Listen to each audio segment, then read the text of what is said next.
us for our post-game press conference. We're joined by midfielder Noel who started the turnover sequence that led to the Quakes' first goal tonight.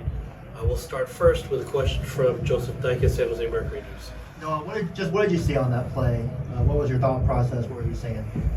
The goalkeeper took a step back, and I jumped on it, and obviously he didn't expect it, and it turned out well for us. Paula Maruri, good evening. And how do you feel to play against San Diego, one of the best teams in the league, and how important is to have Martinez tonight? Thank you so much. Martinez is very, experienced player. He's done it. He's done a lot. He's scored a lot of goals, and it's great to have him with us. He gets goals for important games like today, and it's always, these games are the games you live for. The big games against the top teams, and it's a bit of a better taste in your mouth. When you're up 1-0 and you lose 2-1 with not much time left. Jeff Carlisle, ESPN. Noel, over here. Obviously, the game got away from you guys there at the end. Why did you think that was, and how was it that you guys were kind of left so vulnerable, especially on their second goal? I think it's just a lack of concentration and commitment from all of us. Not just it's a team sport, and everybody has to be bought in, myself included. And when we don't play as a team, we don't keep working hard as a team, things like this can happen, especially against a good team. Kevin Wynn, SF Standard. You and Ian both came on at the same time to refresh that middle of the park. How did you understand the instructions or the assignment that was given to you? San Diego played with a 4 in the midfield. It's a lot of talk, a lot of communication needed, and especially at the end points of the game, that's where we need to concentrate the most. And it didn't happen tonight. I know. Obviously, disappointing result today, but overall, how does it feel having the confidence in Coach, seeing as he brought you into this team, after playing with him in New England, and also not just that, but after your injury, a very long injury, he kept the faith in you and continues to bring you on off the bench and winning with you. It's great. It's really great for me personally to have someone who has my back. I'm still a really young player, even though it feels like I've been around a little while. And to have a coach that really, sees something in me is really great. And it's just great to have. You've adapted to new environments throughout your career, whether it be England Youth National Team, Southampton, New England Revolution, and you've not only had to adapt to this environment, San Jose Earthquakes, but you had to wait a little bit as you dealt with injury. What was it like being a part of this group and the support your teammates gave as you tried your best to get back on the field? Really helped having a lot of guys I've played with before. And at least at the beginning, it was good to have at least a couple people to talk to, and for me to be able to get introduced to other people. And I think something about this group that's really great is we've got a lot of really good people, which I think is a really important thing to have in a team. And when you have good people that are willing to work for each other and willing to back each other up, it's really great to have. And especially for me, coming into a new group, it was really great to have lots of leaders, help me out and help me get sorted. And the environment is great here, and I really like everyone here. We'll take a couple more. We'll go with Brian. So there's a group of guys on the team that kind of seem to be that central core of bringing the energy at the end of games, and it seems like Coach has that confidence to have you be one of them. Is there a extra pride you guys try to take in that? Because there's usually results out of it, some sort of game-changing, getting that tie, going further ahead, or just shutting other teams down. Is there a core resiliency that you guys try to put together to be that group that changes the game at the end? Absolutely. With the coach, it's anybody can play. We've seen lots of different players come in and out, changes, and everyone has that belief that they could get in the game. You know, it comes from training. If you do well in training and you do well in the game, you will get chances to play, and so everyone's always hungry to get in the field. Noel, when you look at the way you guys are fighting for points, and they're out of games, especially in the slate of the season, you guys are fighting for that final playoff spot. What's the frustration level right now in this locker room, knowing you outplayed San Diego for the majority of the game, but 3 minutes of that cost you the game? Yeah, I mean, I think that's happened to us a lot this year. You know, I think we have a really good team, and I think the issue is getting over the line.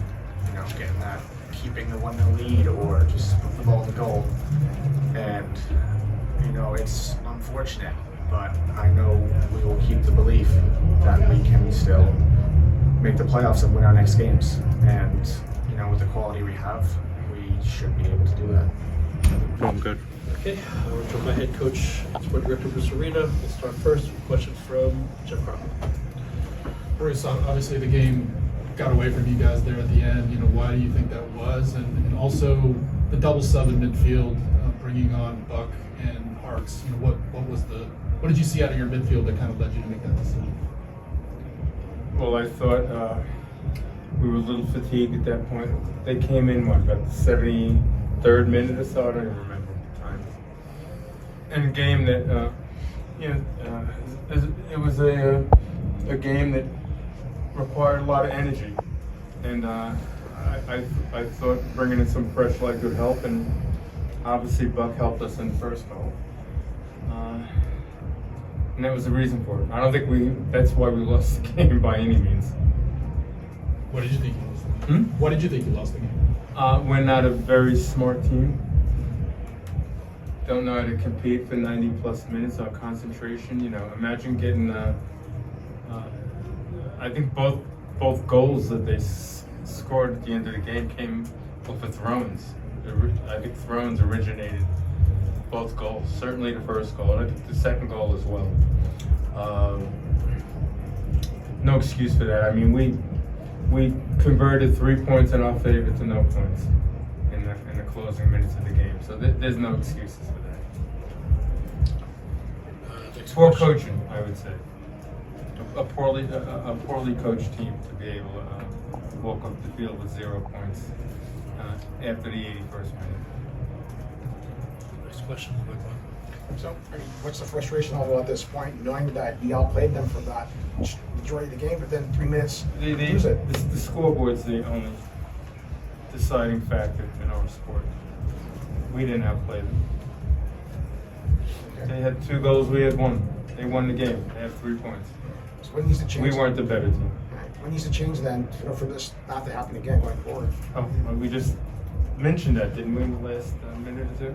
We have to be smarter, better concentration, more discipline, that type of thing. Next question. Go ahead. Paul. Paul? Go ahead. Okay. Bruce, good evening. I was just talking with Noel back about Martinez. What would you like to say about the consistency of Martinez scoring goals in the last 2 games? Thank you. So what is your question? What would you like to say? Oh, I was just talking to Noel back about having Martinez. Forget about Noel Buck. What's the question? What would you like to say about the consistency of Martinez scoring goals in the last 2 games? He doesn't give up. He's always trying. That's good. That's what his job is. You know, penalty kick in the Vancouver game and the one at the end of the game in whatever minute that was. Yeah, give Joseph credit. Joseph Dygert, San Jose Mercury News. You said that you want the team to play smarter. Outside of the last 10 minutes, was there maybe something in the game where you could point to where you would say the team did not play smart in this situation or scenario that you would like to see? Before the closing minutes? Before closing minutes. Well, we had, I think we had opportunities to get a second goal. We weren't clean enough in and around the penalty area. Somebody told me we had 12 shots inside the penalty area. I think technically we didn't play well inside the penalty area. Our touch or getting the shot up quicker wasn't there. We had too many shots blocked, I think. We had chances to get the second goal as well. Any other questions? Your fullbacks had a lot of opportunities throughout the game in that box, like you mentioned. Are you happy with how Our fullbacks had a lot of opportunities. so like they were able to bomb up the field, and Dewan and Vitor had a lot of chances to create. Wingbacks. Wingback, sorry. Yeah. Are you happy with how the team is generating chances, like as a whole, week by week? No, we lost the game tonight, and we could have had a second goal. Sure. It's not good enough. A better team tonight wins that game 1-0, 2-0. So what can I say? And that's a lot of it, that has to be on me as the coach of the team. All right, Brian. So you're saying that obviously that you're right. The scoreboard does indicate the way the game's going. Do you think that this needs to be getting the players that have been playing the bulk of the time to play better, or maybe a little bit change up in who's playing? Again, I don't understand your question. I mean, do you think it needs to be some of the guys that are currently getting less Making- minutes get making more changes? minutes? Yeah. Yeah, that's definitely a consideration. We have been a little bit in and out over the last couple of months because we've had. If you look at the team tonight, we had Martinez's missed games with injuries, Arango's missed games, Espinosa's missed games, Costa's missed games, Jones's missed games. These are with injuries. Wilson's missed games with injuries. Muni's missed games with injuries. Daniel's missed games with injuries. So it's been through the year. I think the only consistent that team tonight, I think LaRue has not been injured, and maybe Romney. That's it out of our 11 players that started tonight. So those other 9 guys have missed games because of injuries, and so we haven't had established a great consistency. But there's no excuses. Everybody has injuries and suspensions and all of that stuff. It's all right, thanks, guys. Go ahead, Jeff. You talked about playing smarter and with more discipline. How much do you think Ronaldo Vieira, who's coming overseas to your club, is going to help with that? Well, we'll see. That's part of the reason why we got him here. To have an experienced player in the middle of the field. Hopefully he can be a leader. It's going to take a little time. Obviously, he just received his work permit, and he'll be in full training next week, and we'll see. He's obviously not ready to play 90 minutes for us, but we'll see how he can help us.